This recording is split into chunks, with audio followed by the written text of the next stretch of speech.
eu acho que esse Enem, infelizmente, vai ser a marca da exclusão. O Enem, com a pandemia, ele acaba evidenciando uma série de desigualdades que a gente tem hoje quando a gente fala de educação. Quando a gente está falando do Enem, do ingresso na universidade de forma geral, a gente está falando de chance, de oportunidade.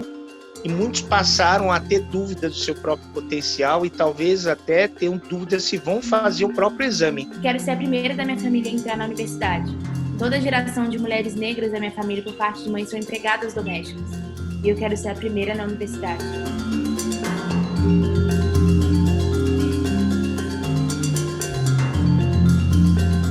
O Enem nasceu dessa vontade, desse desejo de democratizar o ensino superior. Ele deu a possibilidade de, independente de onde você está, você consegue sonhar em chegar em qualquer lugar do Brasil. O aluno que vai prestar o Enem não está tendo condições de focar nisso.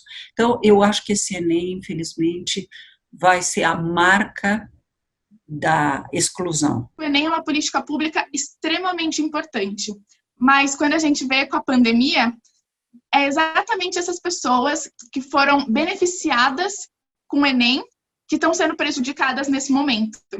São essas pessoas que não vão conseguir prestar o Enem. É exatamente essas pessoas que mais precisavam do Enem para conseguir se destacar, se encontrar e fazer diferença no mundo, que não vão conseguir ter esse acesso. O Enem, com a pandemia, ele acaba evidenciando uma série de desigualdades que a gente tem hoje quando a gente fala de educação. Eu trabalho numa escola estadual e próximo, dentro da própria comunidade, tem uma outra escola que é municipal e que é uma escola que tem muito mais recursos que nós, e mesmo dentro da mesma comunidade, os desempenhos são diferentes, né?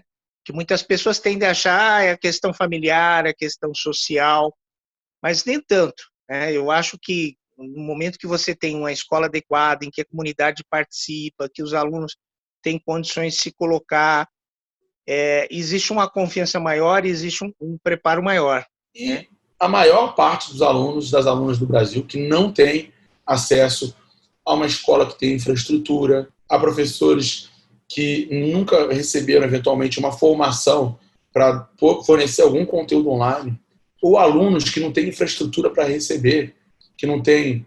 Pode até ter um celular, pode até ter rede social, porque hoje quase todo mundo tem, mas não tem banda de internet, não tem internet para sustentar uma videoconferência, não tem internet para participar de uma videoaula, ou não consegue ficar a aula inteira, não tem um ambiente de estudo adequado, não tem uma casa com uma sala de estudo. Na época da nossa luta pelo adiamento do Enem, a gente viu um comercial que era o seguinte: estude de onde estiver.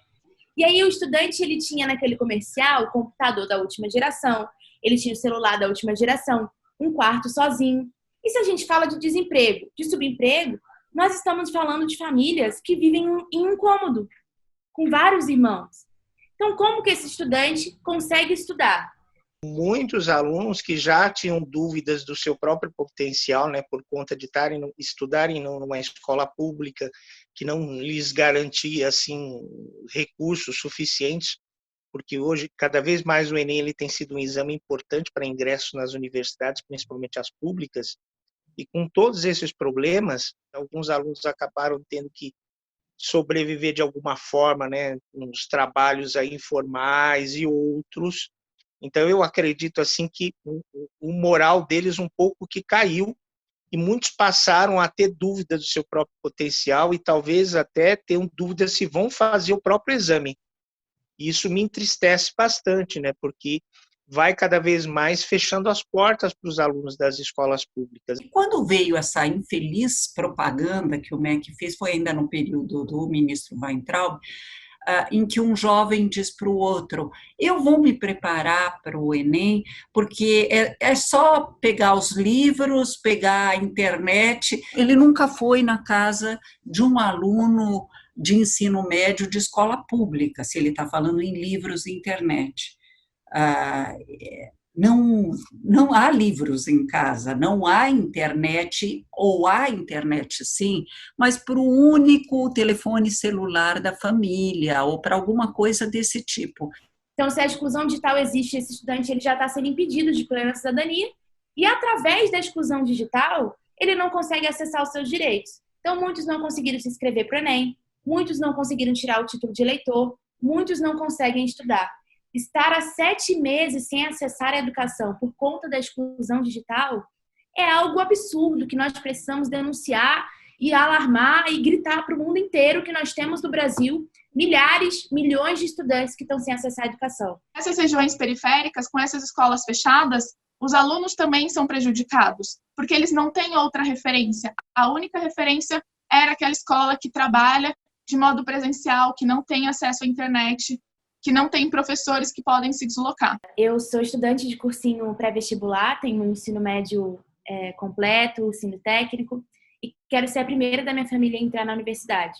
Toda a geração de mulheres negras da minha família, por parte de mãe, são empregadas domésticas. E eu quero ser a primeira na universidade.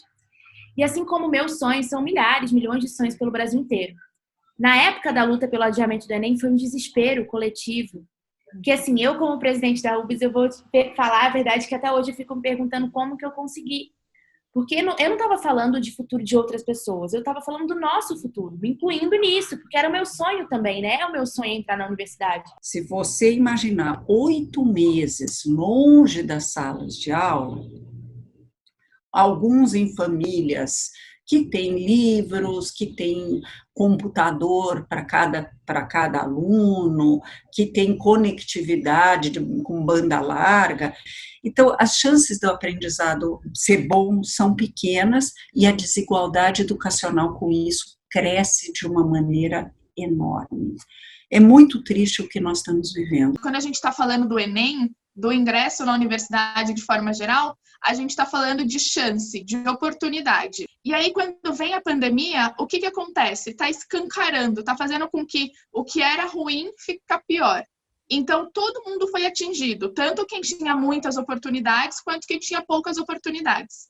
Mas quem tinha muitas oportunidades, perdeu algumas oportunidades, mas ainda tem muita oportunidade. E quem não tinha poucas oportunidades, esse é o caso mais triste. Você já tinha poucas, agora você tem menos ainda.